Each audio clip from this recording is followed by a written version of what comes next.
Welcome to Letters from New Zealand. I am John Jarvis.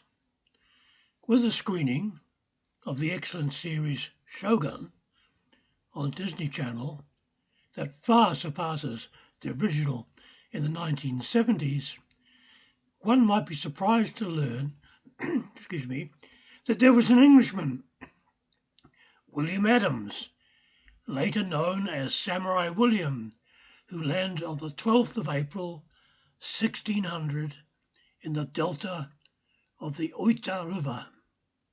The few stricken survivors in their half-wrecked ship had sailed from Holland in a fleet, navigated the treacherous Cape Horn across the Pacific to be blown ashore in the Japans.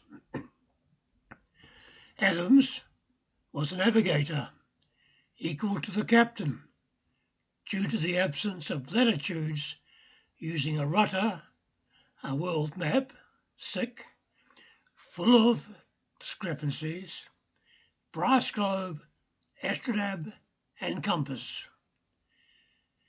He was recognised by the Shogun as having the skills to support him militarily.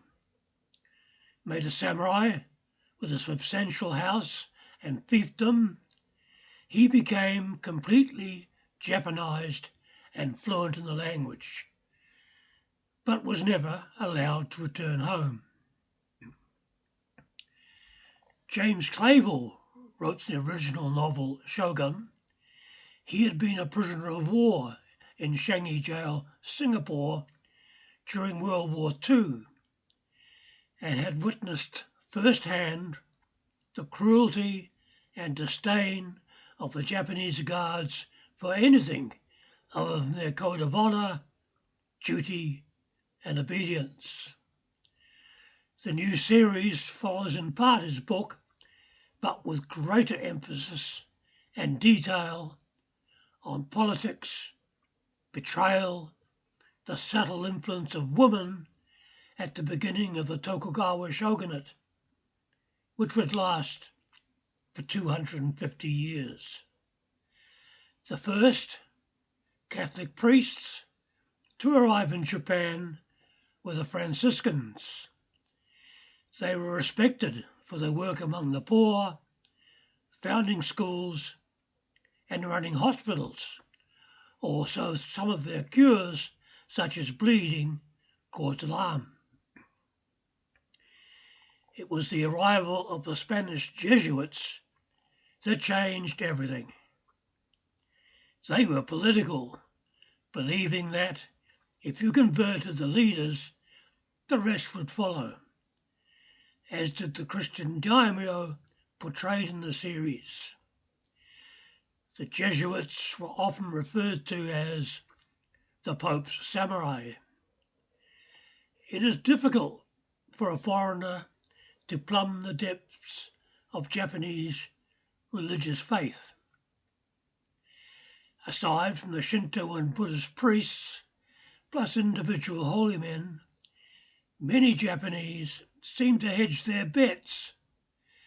It is not uncommon to see in a Japanese home both a Shinto and Buddhist shrine, plus a Christian crucifix. If I converted and went to heaven, would my ancestors be there? Asked a potential convert. Sadly no, answered the strict Jesuit. Then I will not. My ancestral family means everything to me. I remember the final training session in Tokyo, seeing 2 large bottles of sake placed up on the shinden shelf.